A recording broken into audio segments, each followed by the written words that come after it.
So before we start, hi and hello pala sa ating mga new viewers. Ako po si Yan, welcome here. At sa ating mga returning tambayers, thank you sa inyong walang sawang love and support for me.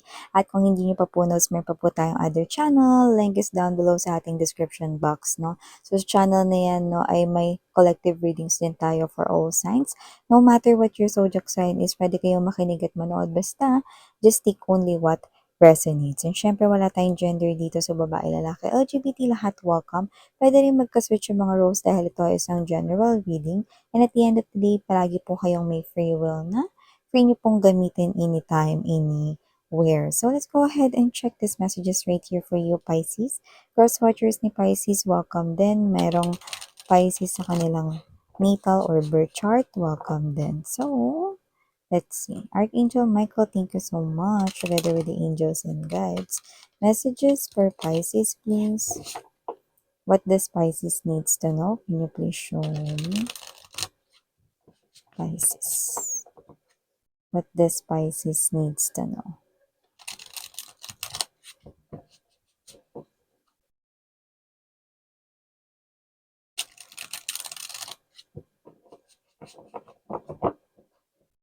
Okay, so let's go ahead and check these messages para sa iyo, Pisces. Kasi natin yung tissue. Commercial. So you do have here, guys, the sun. Wow. You also have here the death energy, major arcanas. Okay.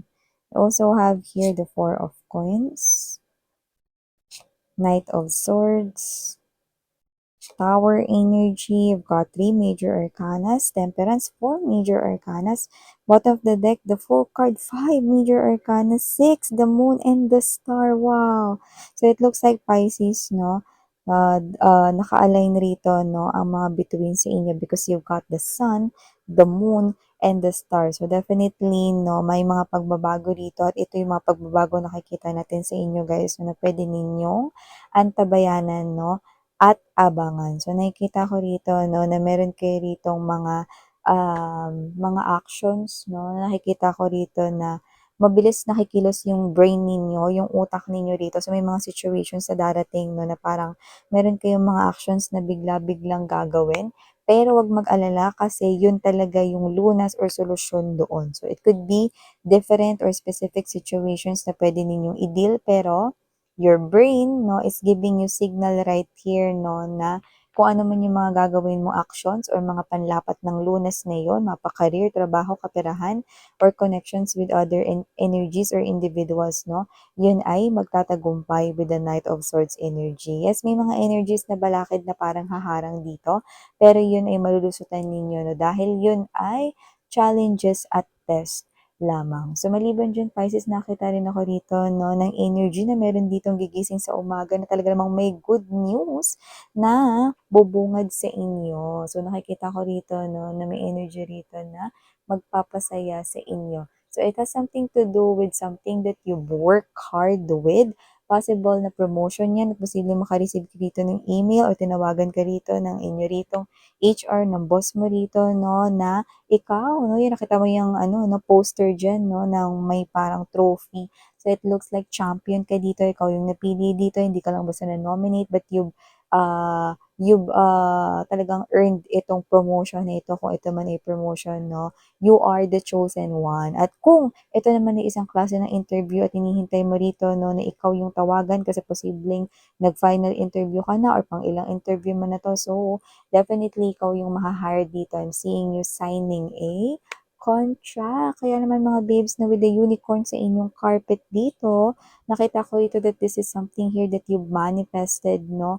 And this is something here na posibleng impossible sa ibang tao, pero sa'yo, posible at nangyari na nga with the big sunflower right at your background, right here. Nakita ko rito na talagang extreme happiness mapapalundag at pwede ka na mag-jump shot sa tuwa.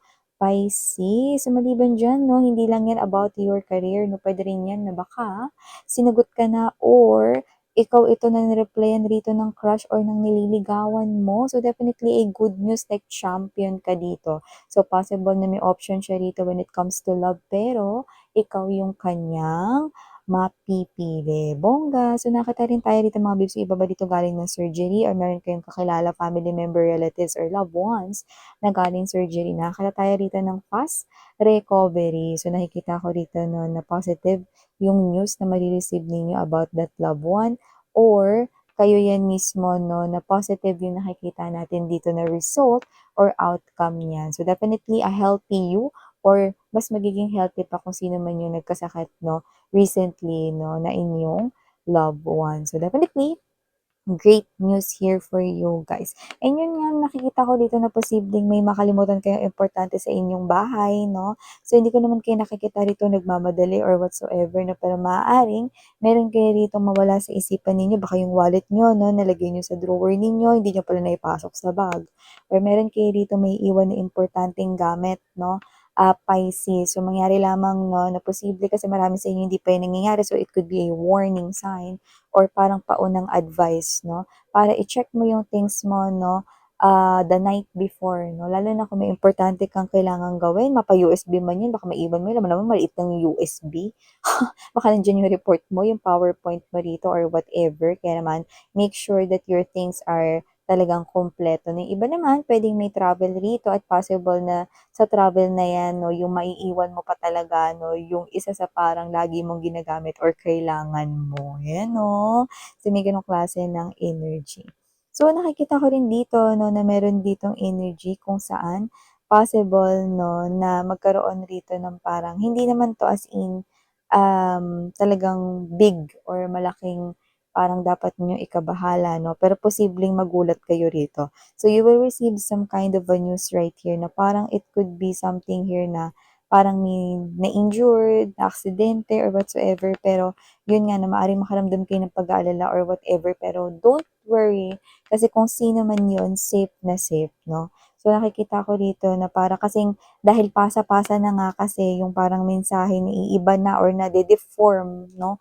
Yung messages dito, no? So, nakita ko dito na posibleng mali yung balita talaga or na, na parang distort na, no? Yung mga words, no? So, parang ang dating sa'yo, malala yung situation pero hindi naman pala. So, nakita ko dito na posible kang mag-alala or mag-panic, no? Kung sino man yung mababalitaan mo dito, possible naka-close mo yun, no? Pero pagkita mo sa kanya, parang ganun yung energy mo. Marirelieve ka, no? Because yung balitang nakarating sa'yo ay fake news. Like, ang lala nung rinig mo, pero yun pala, hindi naman pala. So, definitely, you will feel grateful, no, na mali yung nakarating na balita sa'yo. So, maliban dyan, nakikita ko rin dito, no, na posibleng meron kang wish rito, like it's a long time wish, no, na posibleng matupad, no. And, ito yung klase ng wish na posibleng parang para sa'yo, no, is akala mo hindi na 'to matutupad ever, no? So, it has something to do with your new beginning with the full card energy. So, nakita ko rito na isa itong bagong simula and pwede itong bagong love life, pwedeng bagong career, no? Bagong environment na pagtitirahan mo because I'm also seeing someone here moving, no? Sa different location. So, nakita ko dito that it's a wish come true here for you guys. May iba, possible na mahilig kayo sa arts or crafts, no? Magaling yung mga hands ninyo, no? So, nakita ko may talent kayo, no? With arts and crafts, yung nakita natin dito, no? At yung iba, possible na talented kayo rito, no? Yung talent ninyo, pwede nyo pala yan magamit. I'm seeing you discovering with the Moon card energy, Star card as well, your hidden talent, no? At nakikita ko na magagamit mo yan, no? I'm seeing na meron ditong makakapansin, no? At posibleng yun yung maghikayat sa yung ituloy mo yan. So, it could be a potential na what's this? Potential business partner if it is a business-related thing or kailangan niya ng ganyan sa kanyang business, no? Or is this a potential na new lover, no? Na posibleng mapansin niya yan sa inyo at magustuhan niya yan sa inyo, no? So, it could be any situation here or area sa inyong life, you know? Someone here, kanina pa ako nakatingin sa backpack, no? Maybe sign into ito na baka meron dito na yung iba, no, backpack talagang in yung bag, no? So, not shoulder bag, not sling bag, no? Maaring backpack talaga, no? Gamit ninyo pagpasok sa trabaho, sa school, kung may nag-aaral pa rito or whatever. Yan. And also Pisces, nakita rin ako dito ng energy na posibleng meron kayong bagong bilhin, gadget, pwede rin naman yan, mobile phones, laptop, no, computer. So nakikita ko dito na bibilhin mo yan kasi parang yan yung gagamitin mo na parang parang ano, pang-organize. Puwedeng 'yan kasi gamitin mo pang negosyo mo lang or puwedeng gamitin mo 'yan sa itong, klase lang ng gagawin mo na ito, 'no. So, parang meron lang 'yun nakalaan na ito kasi yung task niyan para 'yan dito. So, may gano'ng klase ng energy. So, in short, nakikita ko mapapakinabangan mo 'yun, kaya mo 'yun bibilhin. And last but not the least 'no, nakita ko lang dito mga babes 'no, ingat-ingat kasi meron akong nakikita rito 'no, na merong mag-a-approach sa'yo 'no, possible na stranger ito, okey? Huwag kang tititig sa kanyang mga mata 'no, dahil possible na meron siya or marunong siya ng hypnotism 'no. So, yeah, it's true, uso talaga yung budol-budol 'no, and modus talaga nila nila yon. Yeah, hypnotism is real, okay? So, definitely mag-ingat, 'yan 'no. So, 'wag rin kayong magke-carry ng malaking pera with you 'no, yung laman ng wallet ninyo, okay? So yeah, ito yung mga mensahe here for you, Pisces. Thank you so much for your time here, babe. And again, I'm Yan. Parang Heal Love in Light. Ayan.